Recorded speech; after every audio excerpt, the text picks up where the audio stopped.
అన్నాడు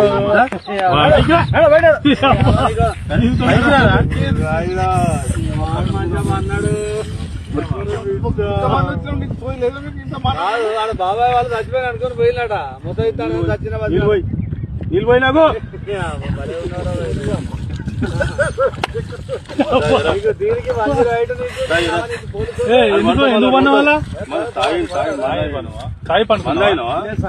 ఎందుకు అనుకున్న వాళ్ళ ఈ చల్లదనానికి ఎండకు చేయలేక కన్నీకి ఓడిపోయి వచ్చిన గెవలేక ఏం చేసావు 10 రోజుల నుంచి గణేట్ చేత నాతో గట్టించి నా కష్టం దోచుకొని గణేట్ రాయ్ నాకు అంటే డబ్బులు ఇచ్చారు కానీ క్షమ